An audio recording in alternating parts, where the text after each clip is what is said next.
And if you heard us earlier in the show, we are past 700,000 blocks. So much like that pyramid, Bitcoin, the blockchain is now a pyramid of 700,000 blocks. So that's how secure it is, because it's been running for over 11 years now. Welcome to Bitcoin Basics with your hosts Faris and Gordon. Visit bitcoinbasics.help if you need help buying and securing your Bitcoin.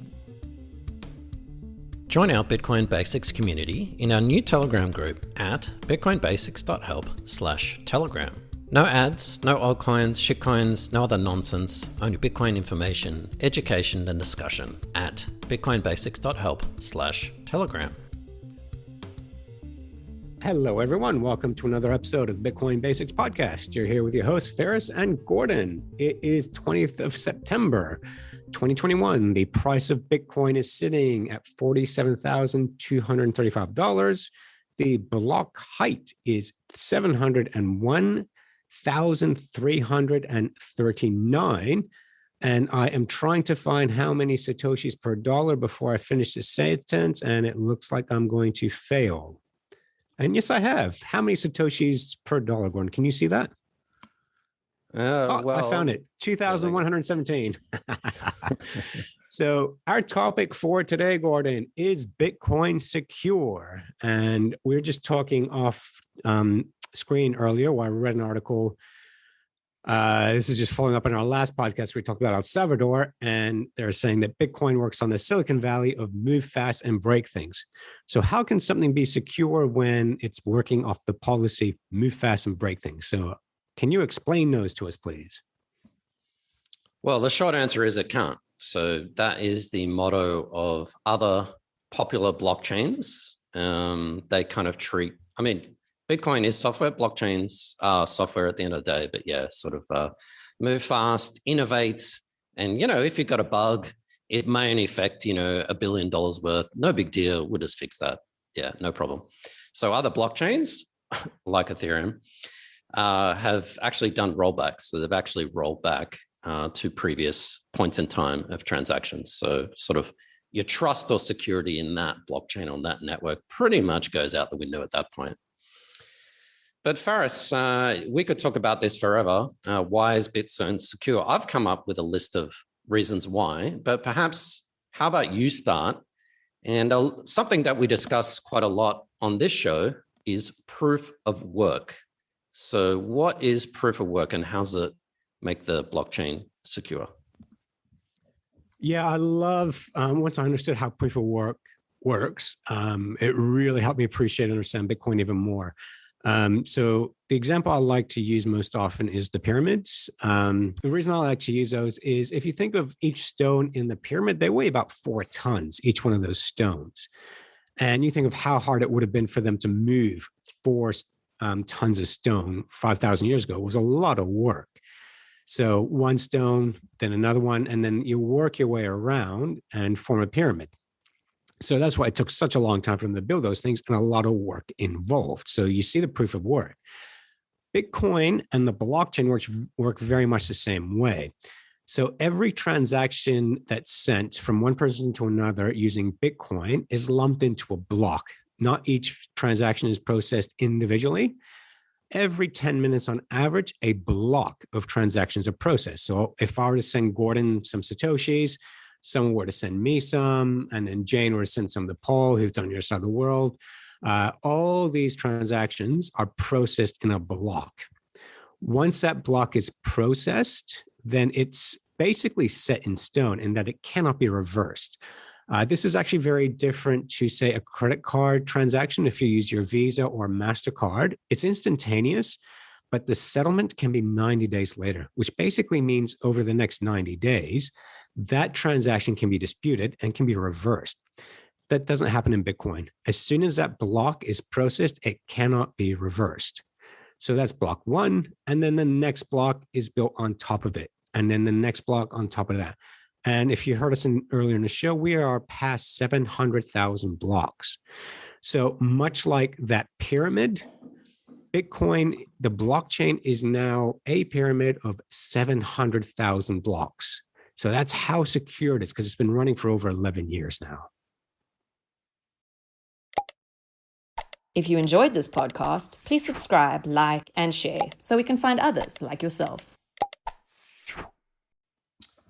Yeah, good analogy, Faris. I like the analogy of the pyramids because it's sort of a real world example. The pyramids, obviously took a lot of manpower or person power, or what the PC word is today.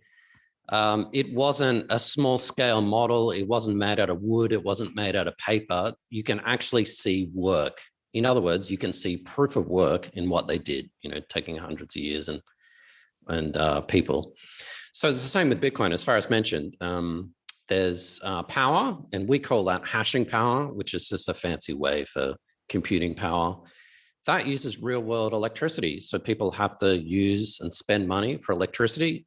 A lot of Bitcoin FUD is around how Bitcoin is killing the planet. It's not. A lot of that energy comes from renewable sources, but it comes from real electricity. Why is Bitcoin secure though? So we've got this notion of a blockchain, as Faris mentioned, but Bitcoin was not secure from day one. So Satoshi, whoever they, she, he, it were, Bitcoin was actually centralized. So they created some software. They were mining by themselves. So from day one, Bitcoin was totally centralized. Bitcoin was not secure. It was not distributed. And so all of these properties have happened over time. So over time, more and more miners, computers have come onto the network. More and more hashing power, computing power has come onto the network. And so this community has basically enabled this notion that we call decentralized. And I was trying to think, Faris, if a company, like if a government or someone like Google or Amazon or the NSA or whatever, try to create their own blockchain, their own Bitcoin, why sort of it would fail and be secure is they could probably do most of the things. So they could probably create a project that was, say, open source. They may even be able to create something that had a lot of hashing power, especially Google, but it wouldn't be decentralized. And it wouldn't be decentralized because they're controlling it. So they're developing it, they're making changes, they're the ones controlling the miners. And it would be a lot easier for a bug, or it would be a lot easier for someone, including themselves, to basically take over the network. So I've sort of glossed over a lot there, but yeah, Bitcoin is secure, I would say, because of the community. It's decentralized. You don't need any permission to use it. It's open source. And yeah, the miners all around the world, different locations, different software, different hardware are securing the network. Yeah, so this is actually a really important point. And so to understand Bitcoin, you need to understand finances, economics, and especially technology. And Gordon throughout the years has explained the tech side of Bitcoin to me. And once I grasped decentralization and open source, that really helped me appreciate why Bitcoin is secure and strong. The example that I find best is Linux operating system. So most of you should have heard of Linux. If you haven't, Linux is an operating system. So Apple has its own operating system. Microsoft has its own. Linux is an open source one, which basically means anyone around the world can create an open source operating system, and that's put onto a hub, and then people can download that operating system. So you've got Ubuntu, you've got all these other ones that are Linux based. Now, these Linux basically has done so well that essentially some of the world's largest corporations run Linux. IBM used their service to run Linux. NASA did as well. So even though you've got the option of Apple and Microsoft, people were using these products that were created by people in their spare time and launched for free. So this is where Bitcoin comes in. So Bitcoin, anyone can join in. And I know there are some large corporations, I think Amazon was one of them, where they would give their employees one afternoon a fortnight, or to say, you go work on whatever you want to work on. Take 4 hours, do what you want to do, even if it doesn't fall under the parameters of your job description. They found that 30% of their best ideas came from those 4 hours, where people chose, this is what I want to do. So you're not going to meetings, you're not reporting to boards, all this kind of stuff. You're just doing pure work that you want to do. So this is where Bitcoin comes in. It's actually attracted the world's foremost cryptographers, computer scientists, computer engineers to basically say, I want to work on this thing. And they're not under pressure from a boss, a CEO. So this is the other thing that makes Bitcoin secure is they take time to implement new protocols. Any new software that's going to come onto Bitcoin, they take time to do it. They don't have a boss or a head of IT saying, we need to get this done by the end of this quarter for our statements to go out because, we've got a shareholder meeting. So this to me, when I understood this was like, oh, wow, this is powerful. It's the best ideas from the best people working at their pace. Yeah, that's a good point, Faris. Just to remind people, probably 97 or at least 95% of the internet works on Linux. And ironically, Microsoft's cloud services run on Linux. So the irony there is pretty funny. You mentioned, at the end of the day, we could explain technically why Linux is secure.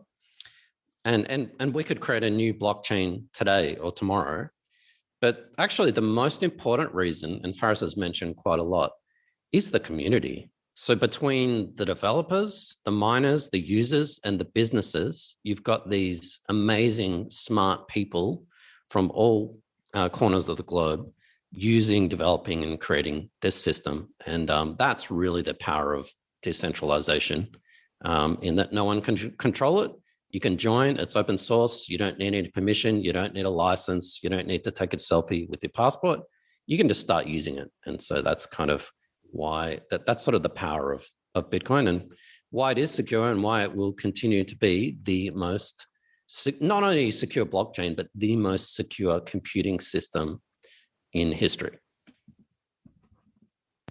Absolutely. And there's a saying, what would you rather, good people or a good idea? You'd rather good people because the wrong people can screw up a good idea. That's true.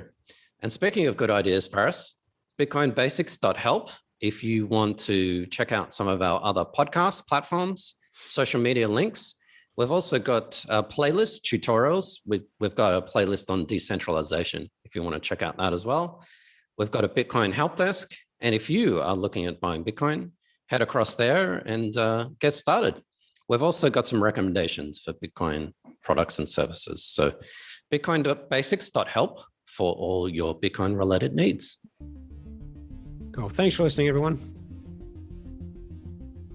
Thanks for watching or listening. If you enjoyed this podcast, please like, subscribe, and share so we can spread this educational content to others like yourself. Visit bitcoinbasics.help. Disclaimer. Any content provided by CoinCompass is for educational and informational purposes only and is not investment, legal, tax, or any other professional advice. A qualified professional should be consulted before making any financial decisions. CoinCompass will at times recommend certain products, services, and technologies, but these are opinions based upon our own or podcast guests' experience and not endorsements. We take no liability for out-of-date or inaccurate information, software bugs, manufacturing errors, technology misuse, or issues involving third parties.